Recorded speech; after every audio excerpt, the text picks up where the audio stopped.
ಮಹತ್ವದ ಬೆಳವಣಿಗೆಯಲ್ಲಿ ಐಎನ್ಡಿಎ ಮೈತ್ರಿಕೂಟದ ನಾಯಕತ್ವ ಎಐಸಿಸಿ ಅಧ್ಯಕ್ಷ ಮಲ್ಲಿಕಾರ್ಜುನ ಖರ್ಗೆಗೆ ಒಲಿದಿದೆ.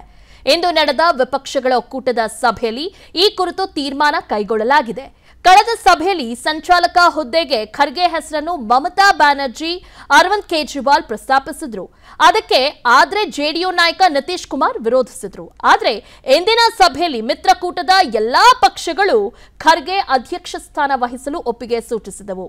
ಇನ್ನು ನಿತೀಶ್ ಅವರನ್ನ ಸಂಚಾಲಕರನ್ನಾಗಿ ಮಾಡೋಕೆ ಮಿತ್ರ ಪಕ್ಷಗಳು ಪ್ರಸ್ತಾಪ ಇಟ್ಟು ಆದರೂ ಇದನ್ನ ನಿತೀಶ್ ತಿರಸ್ಕರಿಸಿದ್ದಾರೆಂದು ತಿಳಿದು ಬಂದಿದೆ. ಇನ್ನು ಲೋಕಸಭಾ ಚುನಾವಣೆಗೆ ದಿನಗಣನೆ ಆರಂಭವಾಗಿರುವ ಹೊತ್ತಲ್ಲಿ ಐಎನ್ಡಿಎ ಮೈತ್ರಿಕೂಟದ ಬಿರುಕು ಇನ್ನಷ್ಟು ವಿಸ್ತರಿಸಿದೆ. ಸೀಟು ಹಂಚಿಕೆ ವಿಚಾರವಾಗಿ ಮಿತ್ರ ಪಕ್ಷಗಳ ನಡುವೆ ಭಿನ್ನಾಭಿಪ್ರಾಯ ಮುಂದುವರೆದಿದೆ.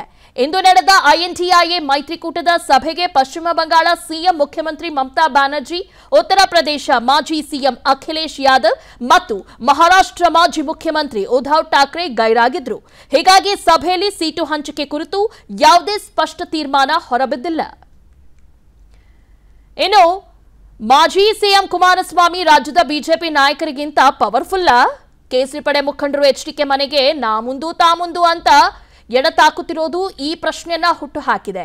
ಲೋಕಸಭೆ ಮೈತ್ರಿ ಏರ್ಪಟ್ಟ ಬಳಿಕ ದಳಪತಿ ಕುಮಾರಸ್ವಾಮಿ ಪವರ್ಫುಲ್ ಆಗಿದ್ದಾರೆ. ಇದಕ್ಕೆ ಕಾರಣ ಬಿಜೆಪಿ ವರಿಷ್ಠರಿಗೆ ರಾಜ್ಯ ನಾಯಕರಿಗಿಂತ ಎಚ್ಡಿಕೆಯೇ ಹತ್ತಿರವಾಗಿದ್ದಾರೆ. ಹೀಗಾಗಿ ಎಚ್ಡಿಕೆ ದೇವೇಗೌಡರ ಮೂಲಕ ಟಿಕೆಟ್ ಸೇರಿದಂತೆ ತಮ್ಮ ಬೇಡಿಕೆ ಈಡೇರಿಸಿಕೊಳ್ಳಲು ರಾಜ್ಯ ಕೇಸರಿ ಪಡೆ ನಾಯಕರು ಕುಮಾರಸ್ವಾಮಿ ಮೊರೆ ಹೋಗಿದ್ದಾರೆಂದು ಹೇಳಲಾಗ್ತಾ ಇದೆ. ಮಾಜಿ ಸಚಿವರಾದ ಸೋಮಣ್ಣ, ಯೋಗೇಶ್ವರ್, ಬಿಜೆಪಿ ನಾಯಕರಾದ ಸಿಟಿ ರವಿ, ಪ್ರತಾಪ್ ಸಿಂಹ ಇತ್ತೀಚೆಗಷ್ಟೇ ಮಾಜಿ ಪ್ರಧಾನಿ ಕುಟುಂಬಸ್ಥರ ಮನೆಗೆ ಭೇಟಿ ನೀಡಿದ್ರು. ಇನ್ನು ನಿನ್ನೆಷ್ಟೇ ಎಚ್ಡಿಕೆಯನ್ನ ಭೇಟಿಯಾಗಿದ್ದ ಸಂಸದ ಪ್ರತಾಪ್ ಸಿಂಹ, ಯತೀಂದ್ರ ಸಿದ್ದರಾಮಯ್ಯ ನನ್ನ ಎದುರಾಳಿ, ಆದ್ರೆ ಒಳ್ಳೆದು ಅಂತ ಸವಾಲು ಹಾಕಿದ್ದಾರೆ.